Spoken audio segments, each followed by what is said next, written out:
Halo teman-teman, kembali lagi di channel Halaman Belajar. Pada kesempatan kali ini, kita akan belajar tentang simple present tense. Tentunya kalian sudah mendengar atau mempelajari tentang simple present tense, bukan? Apakah kalian masih ingat? Oke, jika teman-teman lupa, belum paham, atau belum mengerti, mari kita belajar bersama.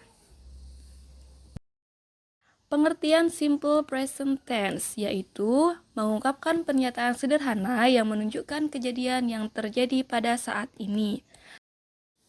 Next, the function of simple present tense atau fungsi dari simple present tense.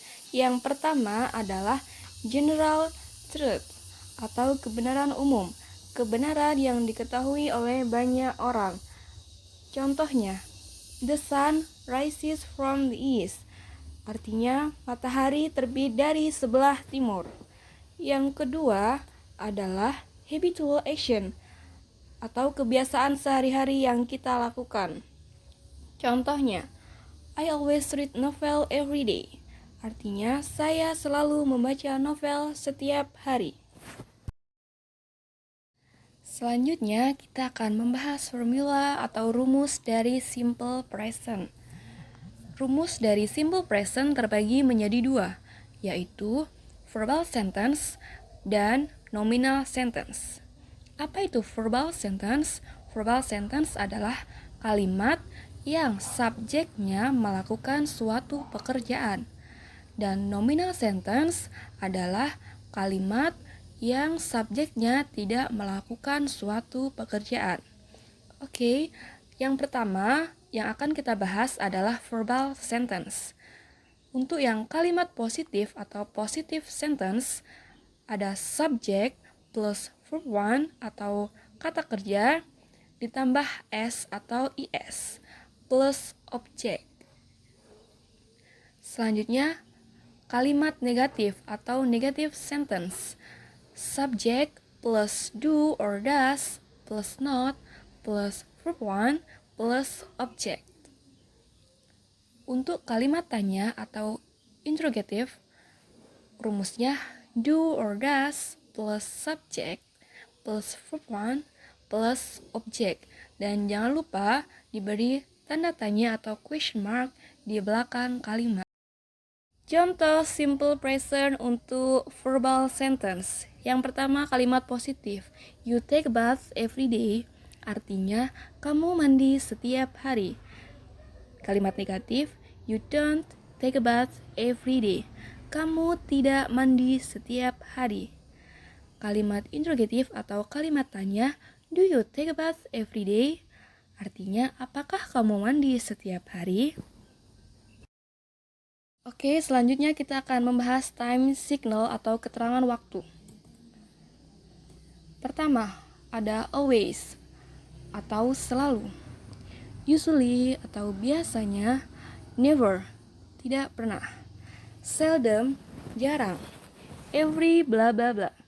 Nah, untuk keterangan waktu yang every biasanya diikuti oleh keterangan waktu lain. Contohnya, every day, setiap hari. Every week, setiap minggu. Every Monday, atau setiap hari Senin. Selanjutnya ada often, atau sering. Sometimes, terkadang. Nah, for example, pertama, they usually go to school with their friends, yang artinya mereka biasanya pergi ke sekolah bersama teman-temannya.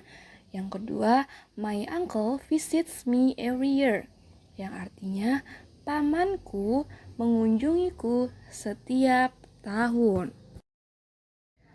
Next, penggunaan do or does. Yang pertama, penggunaan do. Untuk subjek I, you, Dewi atau yang jamak menggunakan do. Yang kedua, penggunaan does. Untuk subjek she, he, it, or name of person atau nama orang atau subjek yang tunggal menggunakan does. Selanjutnya kita akan membahas penggunaan s or is. Yang pertama, untuk subjek I, you, Dewi atau yang subjek jamak tidak menggunakan s or es. Untuk subjek she, he, it, name of person atau subjek tunggal menggunakan s or es. Selanjutnya kita akan membahas peraturan penambahan s or es.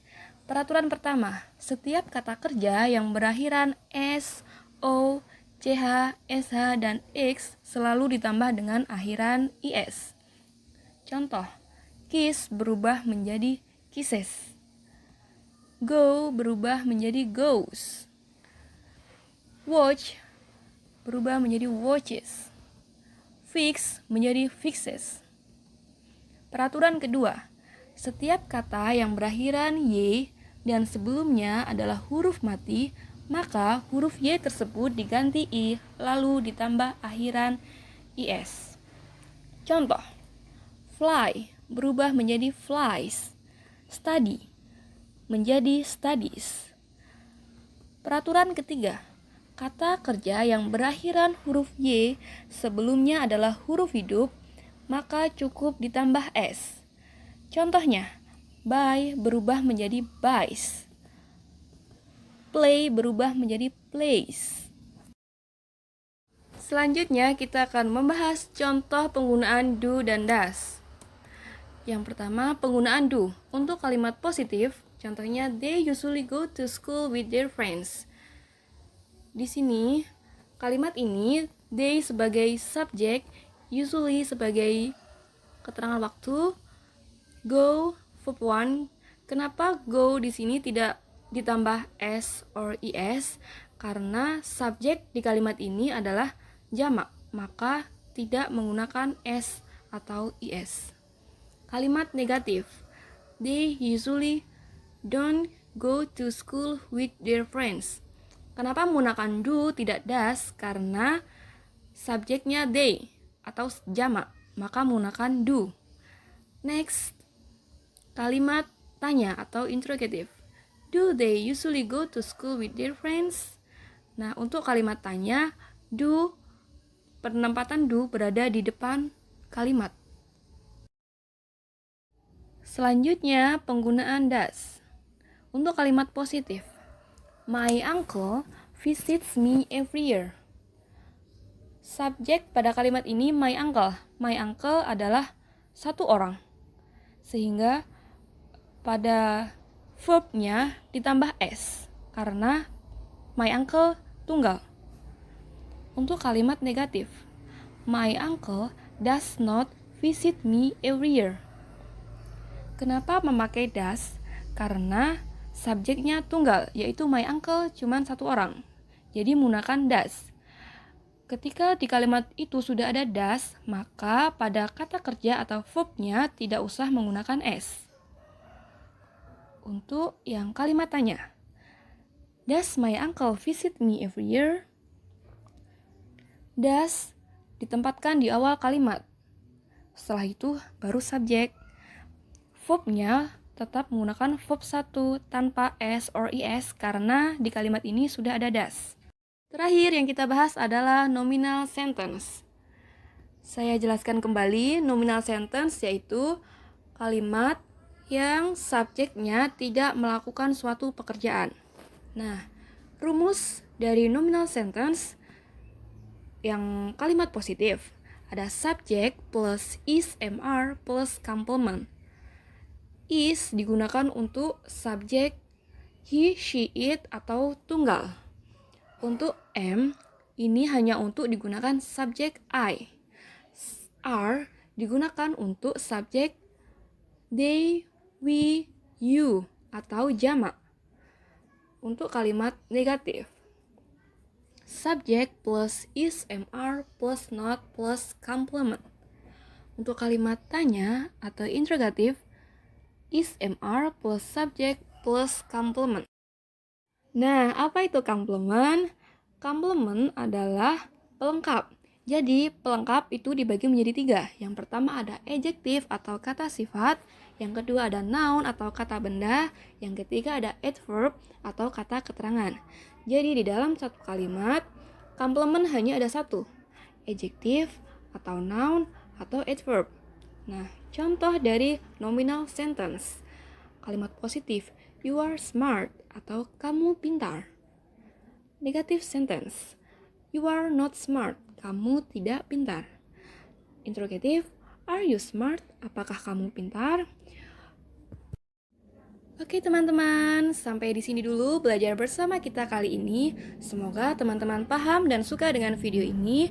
Jangan lupa like, comment, and subscribe. See you on the next video. Bye.